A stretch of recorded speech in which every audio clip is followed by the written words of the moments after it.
Hello, everybody. I'm Dennis Prager. Welcome to this week's Fireside Chat, which is, what number is this about? 140? What are we up to here? 36, 136. 136. By the way, there was a really powerful and popular one when I talked about the concept of being safe. That's something that I really recommend that you see. What number was that? 132. 132. Look, I hope you'd see them all, because I try to say things that are worthwhile, and they're not worthwhile just for a week. So just a thought. Anyway, welcome to my home. This is Otto, the famous Otto, I might add, who falls asleep perfectly on cue. When the lights and cameras show up, he goes into his bed, and all is good. And he is a source of comfort. Not in the, he's not like my emotional support dog. He's comfortable in that looking at him makes you relaxed. Because Otto's motto is the old Mad Magazine Alfred E. Newman motto. What? Me worry? Right? That's Otto's look on life. I want to remind you that we have a special scholarship offer through PragerU's partnership with Colorado Christian University. CCU is offering a $1,000 scholarship to PragerU subscribers for online classes through CCU Online.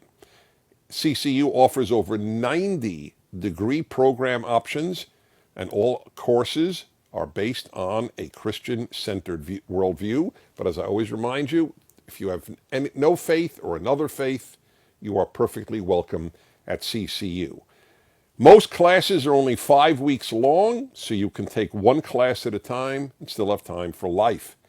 If you're interested in taking advantage of this great offer, visit PragerU.com/CCU. All right, so I always begin with some comments, and then I take your questions, and it's a very full half hour. So I have troubling news for you, and that is that Facebook, which is an area that we publicize all of our PragerU videos, has now been granted the opportunity to label whatever the left does not agree with as misinformation or false news. Videos that we've had up for years from professors. We have a video up, for example, on global warming by a professor of climatology at MIT. That's a pretty distinguished title, correct? So they don't agree with what he said. There is now an oversight board. What Mark Zuckerberg had 6 months ago, Mark Zuckerberg said of Facebook, it's not for me to judge what is true, what is false, what is right, what is wrong. We are a forum for the world. He got so much attack from the New York Times and the rest of the left, and he caved in.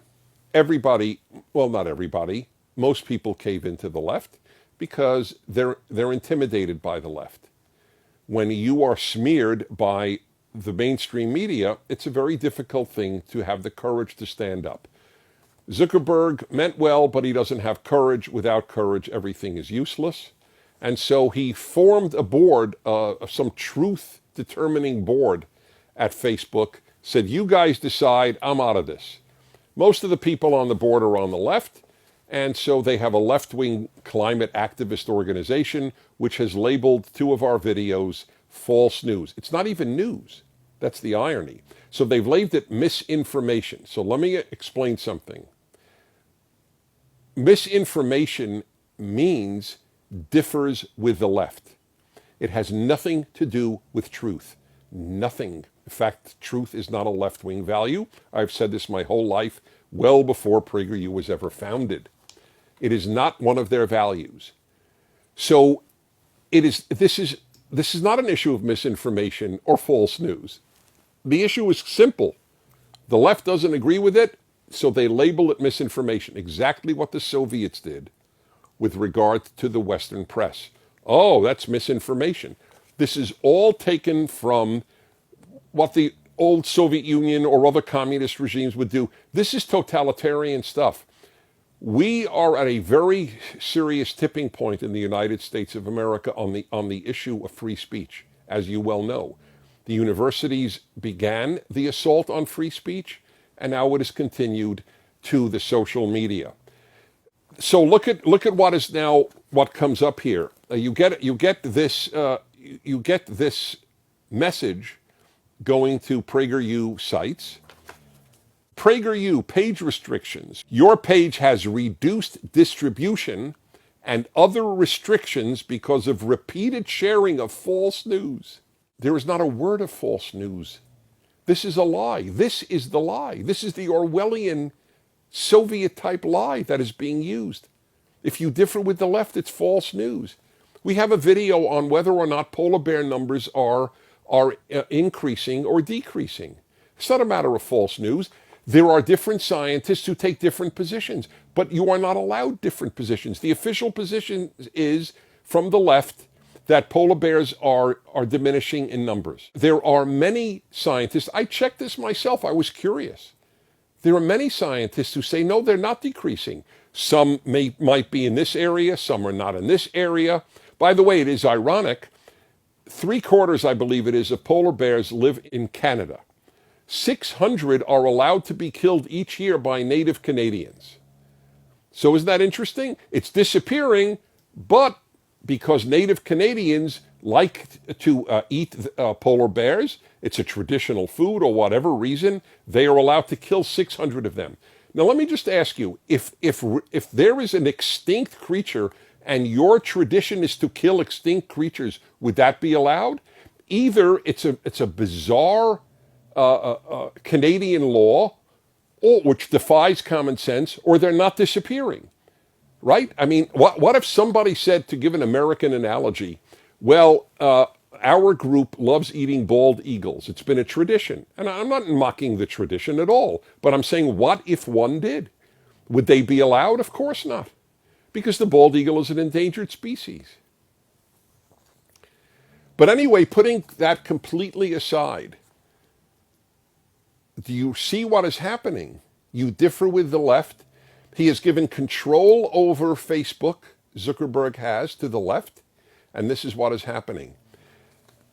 They claim, YouTube, Google, and Facebook claim to be open forums, but they're not. This is the proof. Here's another one. We also take action against entire pages and websites that repeatedly share false news, reducing their overall newsfeed distribution. And since we don't want to make money off of misinformation or help those who create it profit, these publishers are not allowed to run ads or use our monetization features like instant articles.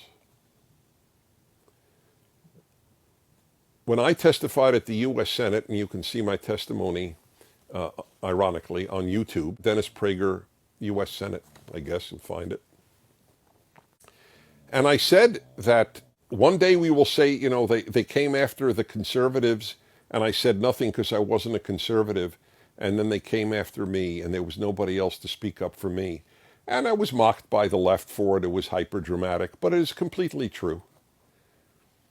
And it is getting worse. I don't know if the only answer might well be that the monopolies of Google, YouTube, and Facebook need to be broken up by the government. If these people are going to be given absolution from being sued for their own libel, anything that they print is libel, which is fine, then they have to open up for everything. They can't have it both ways. They claim to be open, they're lying. This has already occurred, as you know, with Google, which owns YouTube, and putting our videos on the restricted list, including some 10 Commandments videos. They don't want children to see it. It's labeled pornography. So I look at this. None of this shocks me. A, because I've always known the left suppresses freedom. There is no exception in the history of the world. Since the left was invented, from Karl Marx to Vladimir Lenin to to the social media of America today. There's never been an exception. Liberals like free speech, leftists loathe it. It's one of the big differences between liberal and left. I have a video. Maybe they'll even call that misinformation. After all, I'm making a distinction between liberal and left. Misinformation means differs from the left. This is a challenge. I said it, I'm not surprised. I'm not surprised because I have a dark view of human nature, as many of you know, and for good reason. Look at the history of the world. Never think that America is exempt from human nature. We have had the freest society in the world because it is such, okay, all's good. Oh my God, he is out today. Everything okay, Otto? Yeah, you're a good boy. Okay. We are not exempt from the horrors that have happened in other societies. The only reason America has been free is because we have defined ourselves as America the Free, the Statue of Liberty, free speech. We have always had more free. It's a constitutional allowance in America that the government can never suppress speech. But apparently we don't need the government to do it any longer because it is now done by private enterprise run by the left. I need your support to let these people know you are no longer a free platform. This is not misinformation. First of all, even if it were, let's say we had a site, the earth is flat. That should be allowed. I have argued, this is a very difficult subject for me. America is one of the only countries in the world that allows Holocaust denial. Holocaust denial is one of the most despicable evils I am aware of. Not only did 6 million Jews get slaughtered en masse by the Nazis, but then for people to come and say it didn't happen, this is the scum of the earth, such people. But in America, you are allowed to be the scum of the earth. That's the way it works. In Europe, you cannot deny the Holocaust. You can be fined or jailed for denying the Holocaust in European countries, but not in America. Nazis marched in Skokie, Illinois when I was a kid. Skokie, Illinois was where many Holocaust survivor Jews lived. And the Nazis marched there because they wanted to shove the swastika in the face of these people, all of whom had lost much of their family to the murderous Nazis. But the ACLU and liberals and Jews said, in America, Nazis can march. And that was the correct decision. Now, it's not even a matter of Nazis marching. Now it's a matter of a mainstream, decent, fine organization. We have 4 Pulitzer Prize winners. We have professors from Harvard, Yale, Princeton, Berkeley, UC San Diego, all over the place, giving lectures. We have 3 or 4 former prime ministers. This is a very distinguished site, PragerU. Very. We take information and truth unbelievably seriously. I have a religious commitment to God to tell the truth. I go through every ad that I read on my national radio show to make sure there is no word in there that does not exemplify truth. And then these low-life leftists have the audacity to say misinformation? If you do not see these people as a mortal threat to American freedom, it's because you don't want to see it. And I don't blame you for not wanting to see it. It's lousy to confront bad news. This is a very bad development in American life, what is happening at Facebook, giving leftists veto over what is allowed to advertise on Facebook. Okay? All right. Let me go to, I had actually another topic, but this was the latest. Check out my column. It's a very interesting. A professor at Harvard spoke about how evangelical Christians are against the lockdown in America because they don't value life as much as others do because they believe in an afterlife. What did he call it? This is really mind-blowing. Read my column on it today because it's titled "The Lockdown, Evangelicals, and the Afterlife: A Response to Steven Pinker, a professor at Harvard." He actually tweeted, "Belief in an afterlife is a malignant delusion." This is, anyway, as far as I'm concerned, he can have fruit. By the way, I've had Pinker on my show. I want people I differ with on my show. Unlike Facebook, I welcome people who don't agree with me. It's one of the biggest differences between the right and the left. We love having debates. We love having dialogue. They love shutting people down. The left has always been anti-freedom and despicable. Liberals are not. Liberals are weak because they don't confront the left, except people like Dave Rubin and Alan Dershowitz. There are liberals who confront the left, but they're very rare. Okie dokie. To our first question. How much time did I already take up? 16. Okay, perfect. Here we go. The video question. The video question. The video question. Okay. Dear Megan, you may have more magic fingers than I do, but I'm not getting anything done, no matter how much I press. Click the check there.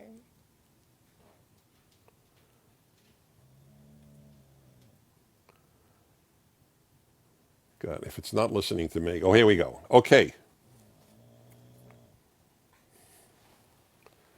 Hello. Hello, Mr. Prager. My name is Stan Alger. I'm 18 years old. I currently attend Austin Preparatory School in Reading, Massachusetts, and I happen to be a member of Prager Force. And my question for you today is, what should be the appropriate response to growing and powerful monopolies in the United States? Should the government ever consider stopping corporations that get too big or too consuming, or should these monopolies be left to local, state, or perhaps even no regulation at all? Thank you so much, and God bless. God bless you. I'll tell you, not many 18-year-olds are thinking about monopolies and what the government does. Look, we, in fact, do have antitrust regulations and legislation, and it can become an issue. I remember when, what was it called? Ma Bell was broken up. There was one telephone company, basically, for the whole country. And it was divided up into, AT&T and Verizon and others developed, T-Mobile and others, and it's worked out better. Monopoly of any type is not good. I'm religious, but I don't want to see even religious monopolies. I actually think it's healthy when religious groups are divided. The Protestants in the United States created the freest country in the world. And it was overwhelmingly Protestants. The founders were overwhelmingly Protestant. And that's just a fact. And part of the reason some historians have theorized, I found this very interesting, is they weren't united. You know how many Protestant groups there are, right? Presbyterians and Methodists and Quakers. I mean, it's endless. Whereas Catholics were pretty much united, and Protestants were divided. And it wasn't a monopoly. There was no Protestant monopoly. Protestants themselves had so many divisions. That's why I have never been a fan of let's all be united. I mean, on basic things, I would love everybody to unite around the Ten Commandments. There are certain basic things I would love people to unite on. But I think it's important that good-willed people following their conscience are not in full agreement. That's in the area of ideas. How much more so in the area of economic power, or the worst is the social media power. That's the vehicle of dialogue on earth. If they start suppressing it, we're in trouble. So, yes, I think there is a role to look into these things. I've actually advocated, it's ironic. Do you know that in the 1990s when I think it was the 90s, when Amazon was in its beginning decade, I actually had Jeff Bezos on my radio show to give him support because it looked like they may go under. And I so loved the book reviews and the access to all the books I wanted that Amazon allowed. And of course, I love bookstores, that I had him on to give him support. And it's so ironic because now I'm advocating do as much ordering as you can from other retail operations on the internet. It'll take you 2 minutes more. It's more convenient, Amazon. You just check off a thing and it's done because they have your credit card and everything. But I try to order as much as possible from other retail operations on the internet because I want to keep them alive. Thank you again, Stan, and thank you for being in Prager Force. Okay, Anthony, in Aiken, South Carolina, what would you regard as being the life lessons learned from privation during the shutdown? I think it's the realization that the ability to get anything you want when you want is not guaranteed. I gave, actually, where did I give this talk? Oh, yes, it's coming up. Every year, we give a commencement address, a PragerU commencement address. This year, it was supposed to be Nikki Haley, former U.S. ambassador to the UN, but because of the travel issues and so on, she's not giving it this year. I hope she'll give it next year. So I'm giving it this year, and I offer 3 lessons from what is going on to you, young people, as my commencement address. And one of them is gratitude, to appreciate things before you lose them, which I have. I know how bad the world history is. That's why I have walked around happy almost all of my life. I couldn't believe how good I have it in America. Now, all of a sudden, when it was taken away, and I believe largely foolishly, truly foolishly, that as I am speaking to you in California, you still can't go into a restaurant?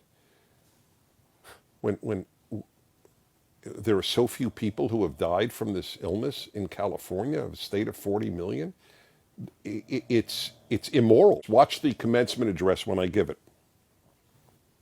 Mary, Colorado. Dear Dennis, in episode 124, you explain that you resolve to never have expectations every day of your life. Is that the same to you as being grateful for all that you have or that unfolds each day? I'm interested to know if you find those perspectives to be the same or perhaps the flip side of the same coin. Okay. Yes, this I got, interestingly enough. I studied many subjects, including comparative religion. When I was in England, my professor was a Buddhist, an English Buddhist, not an Asian Buddhist. And he taught those of us in the class, I'll never forget what he said one day. He said, Buddhism holds that all pain in life comes from 2 things, desires and expectations. Therefore, Buddhism says, drop desires and drop expectations. And then I realized that bothered him. He doesn't want to drop desires. He's, okay, Otto, it's all good. It is all good. Whoa, he's really out today. I mean, usually this moves him a little bit. All right, there's nothing I can do. Be that as it may. So when I heard that, I was 19 years old, or 20 years old. And I heard that. I was doing my 3rd year in college in England. When I heard that, it was like a light went on, and I said, wow, that's right. Pain comes from expectations unfulfilled. I will, from now on, have no expectations. I'm very mind-centered. When I make up my mind, I do it. And so I made up my mind. I'm not going to have expectations, but I didn't accept part 1 of the Buddhist formula. Desires are good. Expectations are bad. That's my view. I'm not a Buddhist. I mean, I desire health. I desire to have a family. I desire that the world be at peace. I have thousands of desires. They're a good thing. If you, with no desires, nothing will ever get done in a society. Society is the result of desire. You can desire the wrong things. That's obvious. But desires are good. That's how good progress is made. So I took half of the Buddhist formula and it has shaped my life. And in my book on happiness, I have a chapter on not having expectations. That is the root to my gratitude. I expect nothing, so if I have anything, I'm incredibly grateful. That's correct. Okay, Olivia, 22, Lebanon, Pennsylvania. Hi, Dennis. Hi, Olivia. I was wondering what your opinion is about hustle culture. The idea that one can only achieve success by sacrificing sleep, time with family and friends, vacations, and weekends. Do you think one could ever attain true happiness or a fulfilled life when living by these standards? I'd never heard the word hustle culture. Are you familiar with it? Sure. Yeah. And that's what it means? She defined it exactly right. Okay. My connotation of hustle is to like cheat somebody. He hustled the guy. You see, so I didn't know exactly what was meant. But okay, everything in life is attention. And it's all a matter of price paid. I can't overemphasize the following. A wonderful, intelligent way to lead life is to ask before everything you ever do, what is the price? We think about it only one time. We always think about it when we buy something. How much is it? Now, why do you ask how much is it? Because you debate. Is it worth the price or not? Right? How much does that restaurant charge for an entree? $20? That's a bit too steep for me. So I'll go to a place where it's $15. Okay. So you always ask it. That's called price. But we don't do it for anything else, but should be done for everything. What is the price paid? I always give the example for getting married. What is the price paid for not getting married? What is the price paid for having children? What is the price paid for not having children? What is the price paid for having a full-time job? What is the price paid for not staying at home with your kids? Everything, you're not mature if you don't understand everything has a price. So that's the answer to this question. What are you prepared to give up and what are you getting in return? Then you have put all your eggs in the professional success basket. And you may end up with professional success, but you'll have no other eggs. And what if that doesn't work out? And what if it does? So that's what you have to ask. What's the price? What's our timing? 29. 29? Do I say goodbye? Listen, please tell everybody about these fireside chats and PragerU because of what Facebook is doing to us. And we need your help in spreading good word. I mean, when you think about it, is there 1 minute of anything misinforming or I mean, we're so adamant. You disagree doesn't mean misinform. This is serious stuff, my friends. America's being changed before our eyes. So help us help maintain liberty. And not just in America, because these things are obviously around the world. Anyway, thank you for being with me. Is there something you wanted me to add? We have a petition. We have a petition. Oh, good. And that is? We'll include the link. Say it again? We'll include the link. We're including the link? Yeah. Yeah. Facebook announces that. Okay, listen, folks. You know what I always say about good people? There are 3 types of good people. Those who do nothing, those who fight, and those who help the fighters. We're fighting. Those who help the fighters are as important as the fighters. Please don't be in the 3rd group. Okay, see you next week. I'm Dennis Prager. That's Otto. Bye-bye. CCU exists to train leaders. We want to build the church, we want to engage the culture, but we want to help you prepare for your calling. Our adult and graduate studies programs give adult students the opportunity to earn their degree at their own pace, whether you're studying at home, the office, or somewhere in between. The possibilities for online education are now endless. However, many students who enroll in online programs don't finish. Why is that? Because they don't have the support team to help them get through the program. And that's part of the CCU difference. We do have that team to help you not only orient you to studying online, but also to help you finish the program, get your degree, and achieve your goals.